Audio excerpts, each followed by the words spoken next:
လုံးပဲမင်္ဂလာပါရှင်။ကျမတို့ကတော့ Phoenix Space High School ရဲ့ Grade 7 ကကျန်းသူသားသားလေးပဲဖြစ်ပါတယ်ရှင်။ကျမတို့ရဲ့ Group 4ရဲ့ပါဝင်တဲ့သူတွေကတော့ 7B2M02, 7B2M10, 7B2M04, 7B2M05 တို့ပဲဖြစ်ပါတယ်ရှင်။ကဲအခုကျမတို့ကတော့နောက်အင်းလေးရဲ့အကြောင်းကိုပြောပြပေးသွားမှာပဲဖြစ်ပါတယ်။ကျမတို့နဲ့အတူလိုက်ကြည့်လိုက်အောင်ရှင် Let's go ။မြန်မာနိုင်ငံဒီတဘာဝတောတောင်စံကြောင်းအင်းအိုင်ရှင်းဟောင်းအမွေနဲ့တကိုကြီးဖျားများနဲ့အယောင်သေးဆုံးနေသောပိုင်ဆိုင်ထားသောနိုင်ငံတစ်နိုင်ငံဖြစ်ပါတယ်။ထိုအလားတဲ့တွင်အင်းလေးဒီရှမ်းပြည်အလားတာမကမြန်မာနိုင်ငံရဲ့အလားကိုပါထင်ရစီနိုင်တဲ့နေရာတစ်ခုလည်းဖြစ်တဲ့။အင်းလေးကဒီရှမ်းပြည်နယ်တောင်ပိုင်းညောင်ရွှေမြို့နယ်တွင်တည်ရှိတဲ့မွန်ကြီးခရိုင်ရှိအင်တော်ကြီးမှလွှဲလီမြန်မာနိုင်ငံ၏ဒုတိယမြောက်အကြီးဆုံးကန်ဖြစ်တဲ့တောင်တော်မြောက်လမ်းရှိနေသောတောင်တကြီးနှစ်ခုကြားတွင်ခက်ဝင်နေတဲ့ညောင်ရွှေချိုင်ဝမ်ကြီးအလယ်အနက်ကျသောအပိုင်း၌တည်ရှိရဲ့အကျယ်ဝန်းအဖြစ်ခန့်မှန်းကြည့်44.9စတူယန်မိုင်116စတူယန်ကီလိုမီတာခန့်ရှိပြီးပင်လယ်ရေမျက်နှာပြင်2900ကျော်တွင်တည်ရှိရဲ့6တွေ့သောနေရာကြီးတွင်အနက်9ပေ1.1မီတာခန့်ရှိပြီးရေနက်သောနေရာတွင်12ပေ39မီတာခန့်ရှိရဲ့ဝင်းရကြီးတွင်9ပေ1.5မီတာရေမျက်နှာပြင်မြင့်တဲ့အင်းလေးကကြီးတောင်မရင်ရဲ့တစ်ခုဖြစ်ပြီးတောင်နှမြအလျာ9မိုင်ခန့်ရှိတဲ့အကျယ်ဆုံးနေရာ၌အရှိနဲ့အနောက်3မိုင်ခန့်ခွဲရှိရဲ့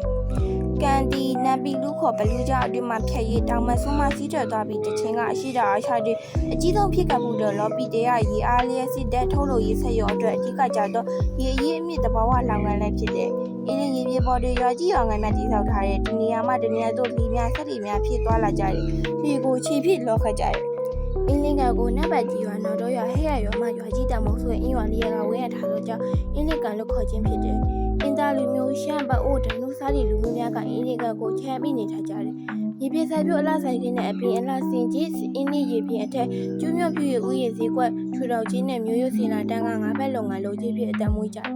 အင်းလေးနဲ့တဝိုက်ကိုတက်ထားသည့်အရာတို့ကလက်လောက်ကုန်စီအဖြစ်များ၍လမ်းနဲ့တစားကိရိယာပစ္စည်းထွန်းထူထားတဲ့အလားစင်ဝိတုအဝတ်တင်နဲ့ဖက်လိတ်ခေါ်စီးလိတ်တို့မှာဒေတာသုံးတက်တက်လည်းရှိဒေတာအပိုင်းနဲ့လည်းကိုလိုဖို့ပါရှိပါတယ်။ရင်းတို့အနက်အတော်များများအလားတူတို့ကိုမြန်မာပြည်အရက်တွေနဲ့ဝယ်လို့ရနိုင်ပါတယ်။ချင်းယူစင်လာရကက်လုပ်ငန်းလည်းကြိုးကြပါတယ်။ရွှဲလက်အိတ်ခေါ်ပခုတ်လက်အိတ်မှာမြန်မာအများနေ့စီသုံးရဤဒေတာတွေအထွတ်များပါတယ်။ဦးရရဲ့ကြီးကလည်းအများကြအရေးပါလမ်းမှုဆက်မှုလုပ်ငန်းတစ်ခုဖြစ်၍ဤလေးနဲ့အတွင်းသားမကနိုင်ငံအများပါတွင်လူတီများကြပါတယ်။ဤအရက်ကုန်းထုတ်လူကလက်ရကတဲ့အစီကအမြင့်လက်နဲ့ရက်တဲ့ပိုလာကြီးအစီအင်းနစ်စင်ဦးလည်းခေါ်ကြပါတယ်။ယခုဆိုဒီပြည်သူအတဲ့နဲ့နိုင်ငံခြားအတဲ့တို့ကအလားပစ္စည်းပန်နာပစ္စည်းတို့အတိအကျဝယ်သွားလိမ့်ရှိကြပါတယ်။အင်းသားများသည့်အီလီကကိုမိခိုနေထိုင်သောကြောင့်ရေပြေကိုမိမိပြူပိနေထားကြရတဲ့အင်းလေးဒေတာကိုရောက်ရှိခဲ့ရေဖောင်တော်ဦးဖျားရွာမရေပေါ်စီငဖဲကြောင့်ကြောင်းတိုင်းရွှေအင်းတွေဖျားများစားတဲ့ထိရှားတဲ့နေရာများကိုဒီကြပေါက်တော့ရောက်လည်းပဲတင်ပါတယ်။ဘာကြောင့်လဲဆိုရင်တော့နောက်ခုရွာကြီးဖောင်တော်ဦးဖျားသည်တကိုးကြီးဖျားအဖြစ်ထိရှားကြကြလာတယ်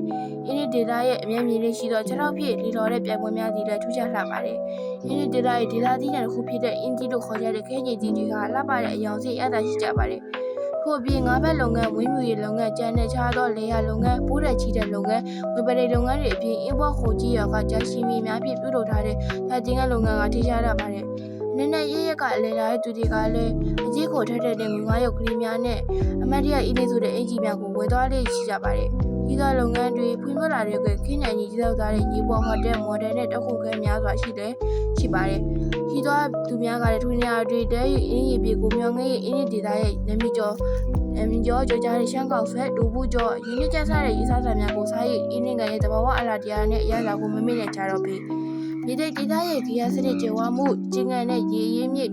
ဖွံ့ဖြိုးမှုတွေပြည့်စုံပြီးအရင်က104.63စတူရန်မှာအရှိကျုံဝင်းတဲ့အင်းရင်ပြင်ဟာယခုအချိန်မှာတော့မြေကြီးရာတိုက်စားမှုအနေကျမှုတွေရောက်24စတူရန်မိုင်လောက်သာရှိပါတော့တယ်။ဒါကြောင့်အင်းဒီဒေတာရဲ့သဘောဝအလားတရားများကိုမပြတ်စီအောင်ထိသိဖို့နိုင်ငံတော်ကအလေးနဲ့ထားကျူးပန်းဆောင်ရွက်နေရကိုလည်းမြင်တွေ့ရပါတယ်။သဘောဝအလားတရားနဲ့လှပနေတဲ့အင်းဒီဒေတာကိုအလေးထားမယ်ဆိုရင်တော့ဒေသနေရဘာသာနေရ